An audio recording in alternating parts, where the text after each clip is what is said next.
I will give a spare key to my parents for the new house. Huh? What are you talking about? I thought I would let them come and go freely. I won't allow that.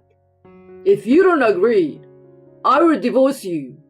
How authoritarian of him. All right then.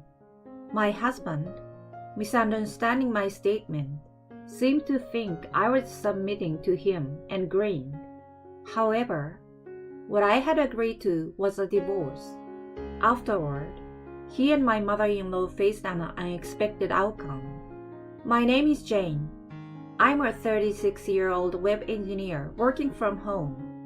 I've been married to Philip for 10 years now. I have a 9-year-old son named Tom, and the three of us live together fairly harmoniously. It hasn't always been smooth sailing, to be honest. I actually marvel at how we've managed to make it for a decade. I'm pretty sure having a child is a big reason we haven't divorced. We met at a friend barbecue. He was an elite PR consultant at a well-known company. He was down to earth, had a stable income, and was close in age with me, so he seemed attractive on paper. He made the first move, and as we got to know each other, we started going out seriously. Things went well, and about a year and a half into our relationship, he popped the question. We promptly introduced each other to our families, who gave us their blessings. Our wedding was beautiful, and our marriage started blissfully. We enjoyed our newlywed life, and about a year later, our son, Tom, was born. That's when an issue arose. It was my first time giving birth and taking care of a baby, so obviously, I was anxious. When I mentioned that to Philip, he immediately asked Patricia, his mother, for advice. He said, "From now on, Mommy will help you, so don't worry."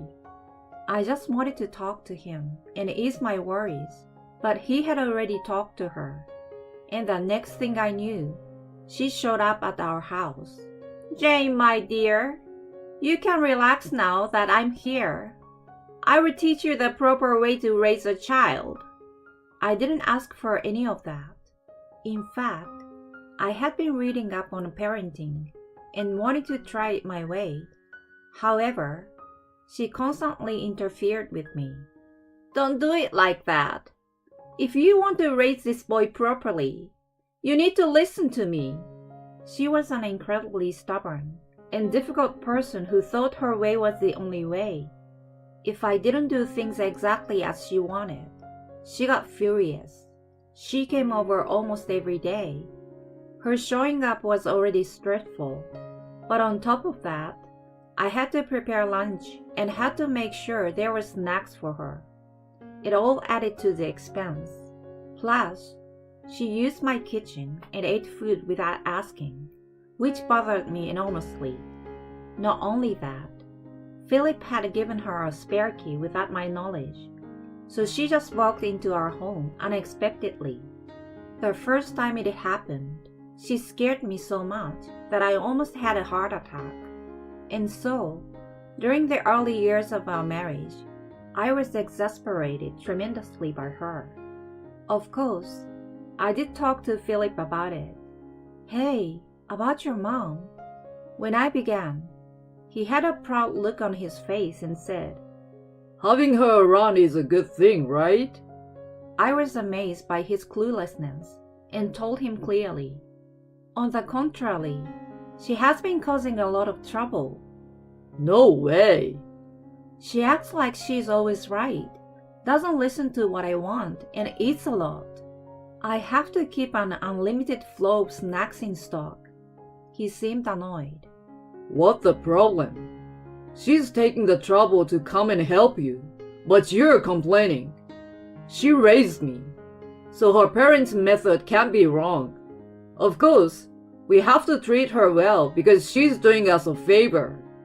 Otherwise, we should be paying her money." "Nah, it's not about the money, but it's your ungratefulness. You need to change the rotten attitude. I will tell her to be stricter with you." What the? Instead of listening to me, He made the situation even more complicated. Patricia received various reports from him and became stricter with me from the next day on. It felt less like guidance and more like bullying. She complained about everything, constantly berating me. "You are so inept. I'm worried about Tom's future with your genes." Why did she have to say such things? Her snide remarks were always harsh, and it was taking a toll on my mental health. I thought I would need to consider divorce if things continued the same. While I was being tormented, Philip was asked to transfer to another branch in another state. My boss says it'd be better for my career to move, but I really want to stay here. I quickly mentioned that I wanted to move too. But we have mom's support now. "Oh, but we'll be fine. I'm thinking about returning to work too." If you say so, then let's take the chance. I was overjoyed with the opportunity of his transfer. The stroke of luck must have been a gift from the heavens. Fortunately, I could work from home, so the location didn't matter. I could easily follow him anywhere. So, we decided on the move. "It would be too far to come over and give you guidance," Patricia lamented. But secretly, I celebrated. I had no doubt that my life would be much more peaceful without her constant presence. I looked forward to finally having normal days with my family of 3. The new life in a new place was more comfortable than I had expected. Just not having Patricia around during the day made a huge difference. After dropping off Tom at daycare, I could focus on my work at home during the day, prepare dinner, and have everything ready before picking him up. I had complete control over my schedule. It was truly fantastic. I also had more quality time to spend with Tom. We strolled in the park, went shopping, and enjoyed being just the 2 of us. By the time Philip came home, dinner was ready, and we could enjoy a happy meal together. It was the family time I had always wanted. I felt so much lighter compared to the days when Patricia constantly interfered with my household chores. I dreamed of staying like that forever. My wish seems to be granted as there was no talk of being transferred again as I anticipated. We spent about 6 years living there. Tom turned 8 and started taking swimming lessons. Watching him diligently learn to swim made him look so cool that I couldn't help but be a proud parent.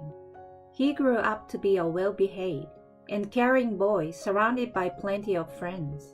However, just when he was enjoying his school life, Philip's transfer was announced. He was going back to the original office.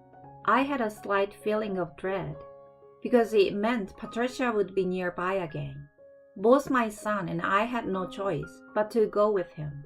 Tom was reluctant to leave his friends, and we had a tearful goodbye party. Then, after 6 years, we returned to the vicinity of Patricia.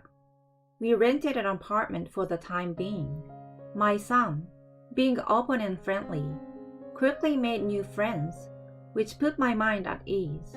My biggest concern was Patricia's presence. I was sure she would visit us just like she used to. As I was dreading, she showed up on a weekend. "Oh my God! It's been a while.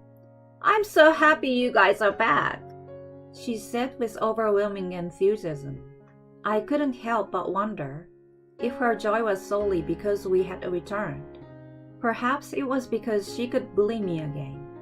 It left me feeling very depressed.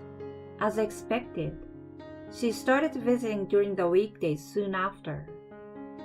Patricia, you're here again." "Oh, is that a problem?" "Tom is already in grade school, so it's just me at home during this time. There's no need for your guidance. You don't need to come anymore." "You're giving me a cold shoulder now, huh? You are terrible. I will tell Philip about this." She was as pain in the neck as ever. Whenever she came over, it disrupted my schedule. I couldn't focus on work, and the housework increased. So I made it clear that I found her interference unwelcome. Why do you come so often? What about your own housework? When I asked her, she widened her eyes and became irate. That's none of your business. I come here despite sacrificing my own time to check on your housework. I don't need that though. What's your problem? Are you defying your mother-in-law? Are you trying to make me submit? You are saying such disrespectful things. Have you become arrogant in these past 6 years? You should show respect to your elders. Then please start acting respectful. What a smart mouth! You're a terrible daughter-in-law. Her face turned beet red. Anyway, make me lunch quickly, will you? Huh? Why should I make lunch for you? Because I'm here. It's obvious, isn't it? You came over on your own. I didn't invite you. Why are you causing me trouble? That's actually you, you know. This conversation is going nowhere. Then just give up and go home. No need to tell me, I will. She left fuming, thinking that the nuisance was finally gone. I focused on my work. Due to the ridiculous exchange with her, I wasted quite a lot of time. I hurried to finish my work and started preparing dinner around the time Tom returned. As expected, Philip came home that night looking upset. Hey, I heard from Mom that you treated her horribly and drove her away. No, she left her on. Don't interrupt me. She was looking forward to spending time with you again. But to give her such a cold reception, that's out of the line. No way. What she was looking forward to was spending time with me, but bullying me. There's no way she would do something like that. He didn't listen to me at all and took only her words at face value. There was no hint of doubt towards her. He was a complete mama's boy. Whenever she was involved, he lost his ability to make rational judgments. This mother and son pair was truly troublesome. Just as I was thinking, Tom spoke up. I see Grandma picking on Mom quite often. Philip's eyes widened at the statement. She's always yelling and saying mean things to her. I feel sorry for her, you know. Don't make things up. Why would he? What he said is true. I'm always being bullied, so I just stood up for myself. Thanks to Tom siding with me and testifying to the actual bullying, Philip couldn't say anything more. I can't believe this. His voice faltered. Then he fell silent and stopped talking at once. With Tom's help, I managed to avoid unnecessary exhaustion. I took a mental note to buy him lots of his favorite snacks. After that, Patricia still tried to come over, but I didn't let her in. Hey, why won't you open the door? I don't want you to disturb my work anymore. What? Don't be ridiculous. She rang the doorbell repeatedly, but I locked myself in my office, playing music so that I couldn't hear the noise. Just like that, I wasn't bothered by her anymore. I worked with a smirk on my face. Even then, she kept coming back several more times, but I didn't let her in and gave her the cold shoulder. Do you think you can get away with doing this to me? The one at fault is you for coming without an appointment. Besides, you just come here to make yourself at home. Go back and clean your own house. How dare you! Just open the door already! She started kicking the door forcefully. Please stop. I will call the police. The police? Don't say such a disturbing thing. The one doing the disturbing thing is you. Kicking the door is unacceptable. You don't let me in, that's why. I have a good reason not to let you in. I'm family, you know. Even so, there is a limit to everything. Besides, from my perspective, you are a stranger. If you keep lingering, I'll really call the police. Fine, I will leave. She finally went away. That night, Philip was angry again. But when I played the recorded audio, He was left speechless. I hope that he finally realized the abnormality of his mother. After that, I was relieved that she stopped coming. Philip must have had a talk with her. From then on, I enjoyed peaceful days. Then, when I managed to save up some money, we decided to buy a new home. It had been my long-time dream to build a house the way I wanted and live with my family. My dream was coming true. After consulting with the construction company and progressing with discussions, our house was finally completed. Tom and I were over the moon, looking forward to moving in.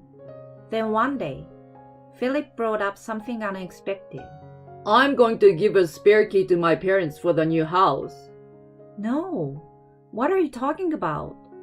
I want them to come and go freely. Mom seems to be really reflecting on her behavior. I think it's better for all of us to get along. I won't allow that. What?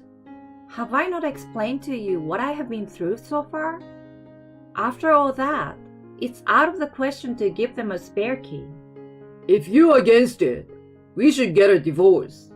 His face turned bright red and slammed the table. How authoritarian of him. I had never seen him like that before. But in an instant, my love for him waned. All right then, misinterpreting what I meant by that. He seemed to think I had submitted to him, and he grinned. As long as you understand. So let's proceed in that direction then. With a smug expression on his face, he thought he had won. But what I had agreed to was divorce from him. Afterward, he and Patricia faced an unexpected outcome. I discreetly started packing my belongings bit by bit and sent them to my parents' house. Then, I moved out earlier than the scheduled moving day and arranged for the movers to come there. After all my belongings were transported to the new home, I unpacked with the help of my parents. That's when I received a call from Philip. Hello? Hey, what the heck is going on? Why are Tom and your stuff gone? Well, we have moved to our new house. Huh? The moving plan was for next week, right? Why did you move on your own? Because we are getting a divorce. What? You were the one who brought it up, saying we should get divorced. Wait, you meant... Yes, I meant all right with the divorce. Don't mess with me. I won't accept it. He hung up the phone. About half an hour later, I heard the sound of someone trying to open the front door. I knew it was Philip and Patricia. I opened the door with the chain still on. Hey, why won't the door open? What have you done to this house? They were making a commotion. You seem to misunderstand, but this is my house. Huh? She let out a startled voice. You didn't know, huh? I purchased this house with my salary, so it's in my name as well. Changing the locks is my prerogative, isn't it? Is this a joke? Philip, tell me it's a joke. This is your house, right? He lowered his head when she demanded his answer. I can't believe it's true. She was devastated as she learned the truth. It was too much of a shock that she slumped right there. Anyway, can you please leave? Honey, I don't accept the divorce. I have the right to live here too. I take up giving Mom a spare key, so let me into the house. No, I don't trust you anymore. Let's handle this through lawyers. If you insist on staying here, I will seriously call the police. They hastily left when I threatened them. After that, I was able to successfully divorce Philip. I also received child support for Tom. My ex-father-in-law was disgusted to hear about what had taken place, and Patricia was kicked out of the house. She and Philip now live in a rundown apartment together and are struggling financially due to child support. Well, they brought it upon themselves, and I'm quite content with the outcome. On the other hand, I'm enjoying every day with Tom.